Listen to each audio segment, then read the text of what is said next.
Hello friends, good morning. আমি যশোর চলে এসেছি আজকে তোমার সাথে একটা নতুন ভ্লগ নিয়ে। দেখো সকাল হয়ে গেছে, এখন সকাল সকাল উঠেই আমার বেটুকে কিন্তু আমার আদর খেতে হবে, নাহলে কিন্তু তার দিনটা ভালো যাবে না। তো সকাল সকাল এখন প্রচুর আদর খেয়ে নিচ্ছে, আর বড়ো বেটি ওইদিকে আদর খাচ্ছে তার ঠাম্মির কাছে। তো ছোটো বেটুকে তো আমাকেই আদর করতে হবে, তাই না? তো দেখো আজকে দিনটা কীভাবে কাটে, সারাদিন কী করছি কী না করছে। আজকে কিন্তু আমার বেটুগুলো একটা নতুন জিনিস শিখেছে, সেগুলো তোমাদের সাথে শেয়ার করবো। যদি ফুল ভিডিও দেখো তাহলেই কিন্তু দেখতে পাবে যে আমার বেটিগুলো কী নতুন জিনিস শিখেছে। তো বেটু তো আদর খাওয়া কমেই না, যতই করি। দেখো ওকে একটু সাজিয়ে দিয়েছি আমি, এই যে কপালের কাছে টিপটাই একটু টুপ টুপ টুপ দিয়ে ভালো করে কলকা করে দিয়েছি আর কি। তখন আমি সকালে এখন দেখো মুড়ি খাওয়ার জন্য বাঁধাকপির পকোড়ি বানাবো। বাঁধাকপিটা কেটে নিয়েছি, এটাকে বেসন দিয়ে আমি এটাকে ম্যারিনেটও করে নিলাম, লঙ্কা দিয়ে একটু ম্যারিনেট করে নিলাম। আর জিরে পেড়ে দিয়েছি, এখানে পেঁয়াজ টেয়াজ দিইনি, এখানে কিছু জিরে একটু দিয়েছি, সোডা দিয়েছি, খাবার সোডা। এদিকে তেলে আমি সাদা তেলে এগুলোকে ভেজে নিচ্ছি আমি ভালো করে। বেশ মুচমুচে হয়েছিল খেতে, কিন্তু খুবই টেস্টি। দেখো আমার ভাজাও হয়ে গেছে, দেখেছো মুচমুচে করে। এখন আমি এটাকে রেখে দিই, বাস্কর মধ্যে ঢুকিয়ে মুড়ি খাবার টাইম হলে খেয়ে নেব। এইখানে দেখো আমি কি করেছি, আমার বড় বেটুকে পানিশমেন্ট দিয়েছে হাতগুলো বেঁধে রেখে। খুব বদমাশ হয়েছে, দুটোই আমার খুব বদমাশ করছে সারাদিন। বড় তো আনলিমিটেড, মানে মুখে আঙুল মুখে আঙুল মুখে আঙুল, মুখে ছাড়া কোথাও আঙুল যাবে না। তো কী করবো বলো তো, মুখটাকে তো এই তো এত বড় করে নেবে, তখন তো দোষ তো আমারই হবে না, সবাই মিলে তো আমাকেই দোষ দেবে। এই বাচ্চা দেখেনি মুখটা এত বড় করে দিয়েছে, অমুক করে দিয়েছে, সেই জন্য পানিশমেন্টটা দিতেই হয়েছে।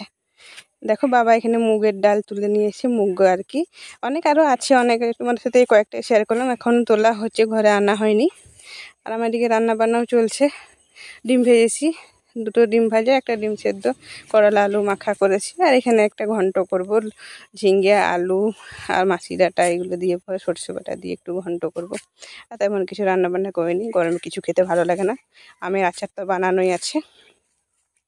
দেখো এখানে রাস্তাতেও কিছু মুগের ডাল শুকানো হয়েছে।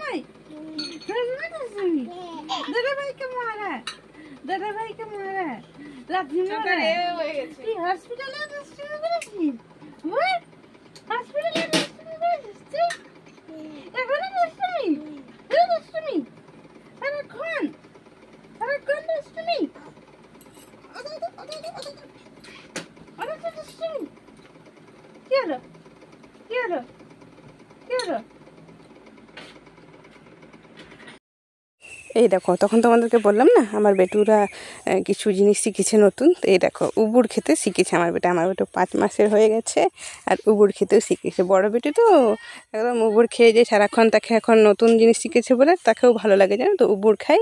আর যখন উবুর খাবে না, আমাদের দিকে তাকাবে কি, আমরা তার দিকে তাকাচ্ছি কিনা। আমরা যখনই তার দিকে তাকিয়ে দেবো, কি হাসি দেয়, মিষ্টি হাসিটা এমন দেয় না, একদম মন ভোলানোর মতন হাসি দেবে। দেখো এখন কিন্তু বড় বেটু আমার ঘুমাচ্ছে। এই ঘুমাবার টাইমও এইভাবেই ঘুমাই, মাঝ রাতেও না উবুর খেয়ে ঘুমাই। আর উবুর এখন যেহেতু ছোটো, এখন ভালো করে শিখেনি, তো এর বুকে ব্যথা করে, সেই জন্যই না ওকে সোজা করে দিই বারবার, বেশিক্ষণ এরকমভাবে রাখা হয় না। আর ছোটো বাবু এখন ট্রাই করছে, দেখো ট্রাই করেই যাচ্ছে। কখন আমি শিখবো, দাদাভাই শিখে গেল, আমি কখন শিখবো।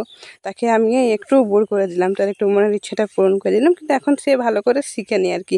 আর এই ডান হাতটা না ঘোরাতে পারছে না। বড় বেটু শিখে গেছে, তার দাদা যেটাই করে তার 2 দিন পরে সেও কিন্তু সেটাই শিখে যায়। তো আস্তে আস্তে অনেক কিছু শিখছে, বেটিগুলো বড় হচ্ছে তো, বলো। তো ভিডিওটা বেশি বড় করবো না, যেটুকু ভিডিও দিচ্ছি অনেকদিন পর পর ভিডিও দিচ্ছি, ফুল দেখো কিন্তু তোমরা সবাই, তাহলে একটু আমার একটু উপকার হয় আর কি, বুঝলে। তো সবাই ভালো থাকো এবং সুস্থ থাকো। আর বড় ছোটো বেটুকে দেখো আমি উবুর করে দিয়েছি, এখন কত সুন্দর সে মনে খুশিতে উবুর হয়ে খেলা করছে এখন। সবাই ভালো থেকো, বাই।